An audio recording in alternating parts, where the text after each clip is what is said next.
Hello everyone, welcome back to our channel honey passion and vlogs. ఎవరైతే నా ఛానల్ని first time చూస్తున్నారో please do subscribe అయితే చేసేసుకోండి.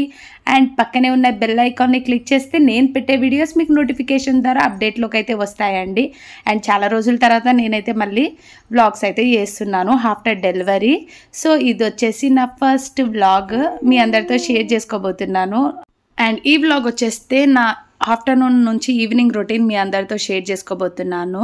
సో బాబు పుట్టాక నాకైతే చాలా పనులు పెరిగిపోయాయి. అండ్ చూసారు కదా, ఆఫ్టర్నూన్ వరకు నా పనులు అయితే అస్సలు అవుతలేవు. అండ్ వాడిని స్నానం చేపించి పడుకోబెట్టేశాక నేనైతే ఇంకా కిచెన్లో కొంచెం వర్క్ ఉండే చేసేసుకోవాలి. అండ్ వంట కూడా చేసేసుకోవాలి. అప్పుడైతే నేను ఇంకా మార్నింగ్ టైంలోనే చేసేసుకుంటుండే వంట. ఇప్పుడు ఇంకా డెలివరీ అయ్యింది కదా, కాబట్టి ఇంకా ఆఫ్టర్నూన్నే వండుకొని తినాలి వేడివేడిగా అలా అనేసి ఆఫ్టర్నూన్ అంతా క్లీన్ చేసేసుకొని ఇంకా చూసారు కదా, సింక్ నిండా బాసనలు అయితే ఉన్నాయి. పాపని పంపించాక వెంటనే వేడికి ఇంకా మసాజ్ చేసి స్నానం పోసేసరికి 11:30, 12 అయిపోయింది. ఇక చూసారు కదా, ఇంకా అన్నీ క్లీన్ చేసేసుకోవాలి. క్లీన్ చేసేసుకున్న తర్వాత ఇంకా ఫుడ్ అయితే ప్రిపేర్ చేసేసుకోవాలి. ఫుడ్ ప్రిపేర్ చేసేసుకొని ఆఫ్టర్నూన్ తినేసరికి వాళ్ళు వేస్తాడు. ఎన్నిసార్లు ఊపాలో ఉయ్యాలా, ఊపి నా లెఫ్ట్ హ్యాండ్ అయితే బాగా నొస్తుంది. పడుకుంటే ఉయ్యాల్లోనే పడుకుంటా అంటాడు, లేకపోతే ఇంకా నేను ఇలా పడుకోబెట్టుకోవాలి పక్కనే, ఇంకా పాట పాడుకుంటూ కూర్చోవాలి. ఇంకా చూసారా, ఇలాంటి చాలా వర్క్స్ ఉన్నాయి నాకైతే. అసలు ఈ మేనేజ్ చేసుకోవడం కష్టమైపోతుంది. ఒకప్పుడైతే హనీ పాప అంత సతాయించకపోతుండే. అలాగే 5 months వరకు అమ్మ వాళ్ళ ఇంట్లోనే ఉండే హనీ పాప పుట్టినప్పుడు. ఇప్పుడైతే వీడు 1 month కూడా సరిగ్గా ఉంచలేడు అమ్మ వాళ్ళ ఇంట్లో. ఒకటే ఏడుపులు, నైట్ అయితే అస్సలు పడుకోడు. అలా అనేసి మేమైతే 1 month అలా ఉండేసి వచ్చేసాము. ఇంకా వాడికి 3 పడేసరికి వచ్చేసాము. ఇక 1 month ఇక్కడే ఇంట్లోనే ఉన్నాము. 1 month అమ్మ వాళ్ళ ఇంట్లో ఉన్నాము. తర్వాత మళ్ళీ 3 పడంగానే మళ్ళీ ఇక్కడికి వచ్చేసాము. దగ్గరే కదా, ఒకటే గల్లీ. అలా అనేసి మమ్మీ కూడా అప్పుడప్పుడు వస్తూ ఉంటుంది. అలా అనేసి ఇక్కడికైతే వచ్చేసాము. మొత్తం అంతా క్లీన్ చేసేసుకున్న తర్వాత బాసనలన్నీ, తర్వాత రైస్ అయితే పెట్టేశాను. మేమైతే రైస్లో సాల్ట్ అయితే అప్పటికప్పుడే వేసుకుంటాము. ఎందుకంటే అలా సప్పగా తినడం నాకైతే అస్సలు ఇష్టం లేదు. లిటరల్లీ అమ్మ వాళ్ళు చిన్నప్పటి నుంచి అలా అలవాటు చేశారు. రైస్ వండేటప్పుడే సాల్ట్ వేయడము, అదైతే మాకు ఫస్ట్ నుంచే కర్రీలో వేస్తాము, రైస్లో కూడా వేస్తాము. ఇంకా అంటే సమానంగా వేసుకుంటాము. రైస్కి ఎంత ఉందో ఇంకా కర్రీకి కూడా అలాగే సమానంగా ఉండేటట్టు అయితే వేసుకుంటాము. చాలా వరకు సాల్ట్ కర్రీలోనే వేసేసుకుంటారు.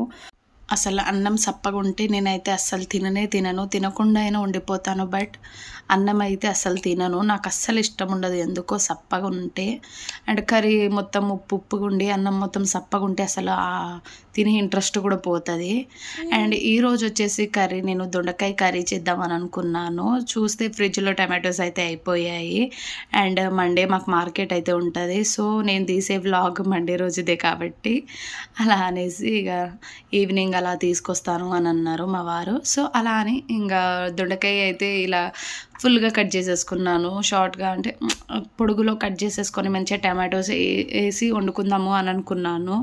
అండ్ నేను కూడా కారం ఎక్కువ తీసుకోవద్దు కదా, ఇంకా లైట్గా తీసుకోవాలి అనేసి ఇంకా అలా చేద్దాము అని అనుకున్నాను. చూసేసరికి ఫ్రిడ్జ్లో టమాటోస్ అయితే 2 ఉండే కానీ అవి ఖరాబ్ అయిపోయాయి. పైకి చూస్తే చాలా బాగున్నాయి, బట్ లోపల కట్ చేసి చూస్తే అసలు పుచ్చిపోయి ఉన్నాయి. అండ్ స్మెల్ లాగో వచ్చింది. ఎందుకో ఈ మధ్యలో నేను తెచ్చిన 1 kg టమాటోస్ మొత్తం అలానే అయ్యాయి. ఆల్రెడీ ముందు వారంలో నేను తెచ్చుకున్న టమాటోస్ 2 kgs అలా తెచ్చుకున్నాను. అవి బాగానే ఉండే. రీసెంట్గా ఇంకా టమాటోస్ ప్రైస్ కూడా చాలా పెంచేస్తారు కాబట్టి నేను వచ్చి ఇక మంచిగా 1 kg సరిపోతుందిలే, అవి ఉన్నాయి కదా అనేసి అట్లా అనుకుని 1 kg తీసుకొచ్చాను. ఎందుకు తీసుకొచ్చాను నాయన అనిపించింది. అందులో చాలా టమాటోస్ ఖరాబ్ అయ్యే ఉండే. మరి ఎందుకో వర్షాలు పడిపోతున్నందుకేమో ఇంకా ఇటు సైడ్ అయితే ఫుల్గా వర్షాలు ఏం లేవు. చాలా ఇలా వచ్చి పడి ఇట్లా వెళ్ళిపోతుంది. అంటే ఒక 5 minutes అట్లా పడితే మనకి ఉడుకు కూడా చాలా పోస్తుంది కాబట్టి చాలా ఉబ్బరం అనిపిస్తుండే. అసలు ఎందుకు పడుతుంది ఈ వర్షము? పడేది ఫుల్గా పడాలి, లేకపోతే అస్సలు వద్దు, పడకపోయినా పర్వాలేదు. వెదర్ కూల్ అయిపోయినట్టు అనిపిస్తుంది కానీ వేడికి అస్సలు తట్టుకోబుద్ధి కూడా అవుతలేదు, అంత ఘోరంగా ఉంది. అండ్ చూసారు కదా, కర్రీ కూడా అయిపోయింది. కర్రీ అయిపోయాక నేనైతే వేడిగా అన్నం వేసేసుకొని తినేసాను. చూసారు కదా, ఇక పాటలు అయితే పెట్టాను. బాబు కూడా పడుకొని ఉన్నాడు. లేస్తే మాత్రం అస్సలు ఫుడ్ తీసుకొనియాడు నన్నైతే. ఇంకా సాంగ్స్ అయితే పెట్టాను. సాంగ్స్ వినుకుంటా వాడైతే పడుకున్నాడు. ఇంకా చాలా డివోషనల్ సాంగ్సే వినిపిస్తాను. బట్ కొన్నిసార్లు ఇంకా నాకు కూడా వినాలి అనిపించినప్పుడు ఇంక మూవీ సాంగ్స్ అయితే పెడతాను. ఇంకా పడుకున్నప్పుడు విన్నా ఒకటే, వినకపోయినా ఒకటే కదా వాడు. అలా అనేసి తినేసి నేను కూడా పడుకున్నాను. నేను పడుకొని లేచేసరికి చూడండి ఎంత అసలు నన్నైతే అసలు నేను పడుకుంటే చాలు వాడు లేచి కూర్చుంటాడు. అంత ఉంటుంది అసలు. వాడు నన్ను బాగా సతాయిస్తున్నాడు. నైట్ అయితే అసలు పడుకోడు. డే టైంలో ఫుల్గా పడుకుంటున్నాడు.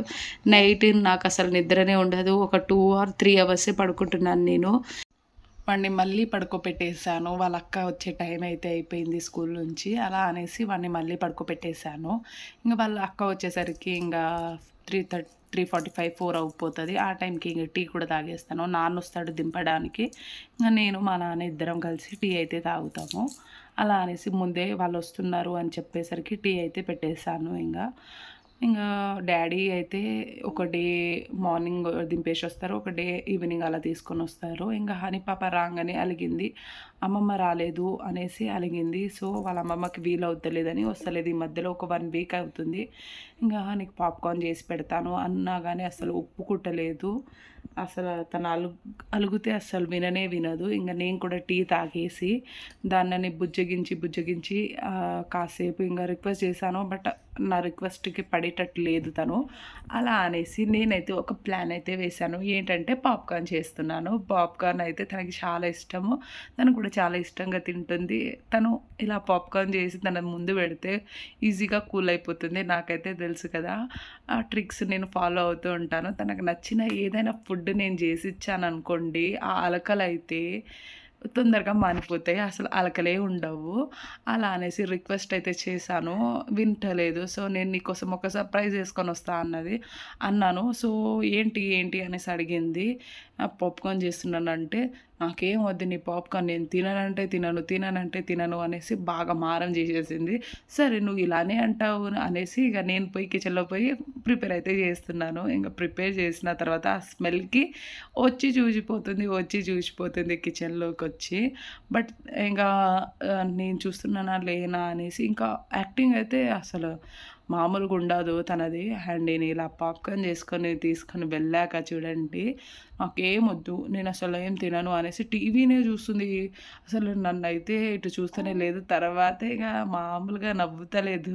నేను తినను అనేసి నేను తింటాను అనేసి ఇక టీవీ చూసుకుంటా అయితే తను పాప్కార్న్ అయితే ఫినిష్ చేసేసింది. తనకి చాలా అంటే చాలా ఇష్టం అండి పాప్కార్న్. నేను హోమ్ మేడే చేస్తాను, బయట నుంచి అసలు తీసుకురాము. తన కోసం ఏది ఉన్నా హోమ్ మేడ్ చేసి పెడతాను తనకి. ఇంకా తను వచ్చాక తన బాక్సెస్ ఇంకా టీ పెట్టుకున్న గిన్నె అవన్నీ ఉండే కదా, అవన్నీ నీట్గా క్లీన్ చేసి పెట్టేసుకున్నాను. మళ్ళీ ఫస్టే ఇందులో అయితే బాసనలు ఉన్నాయనేసి ఇంకా అవి అయితే అక్కడ వంటబండ దగ్గరనే పెట్టేశాను. కొంచెం నీళ్ళు అంతా ఇంకిపోయినాక అవి తీసి అందులో పెట్టేస్తాను. ఇంకా చూసారు కదా, బయటకు వచ్చి చూస్తే చాలా రోజులు అవుతుంది. చెట్లనైతే కేరే తీసుకుంటాను ఈ మధ్యలో. ఎందుకంటే నాకు బాబు పాపతోనే సెట్ అయిపోతుంది. అసలు డే ఎట్లా గడిచిపోతుందో కూడా తెలుస్తలేదు. ఇద్దరికిద్దరు బాగా సతాయిస్తున్నారు. ఇక్కడితో నా వీడియోని అయితే ఎండ్ చేసేస్తున్నాను. నా వీడియో కనుక మీకు నచ్చుంటే please do subscribe, like, share, comment. Thank you for watching.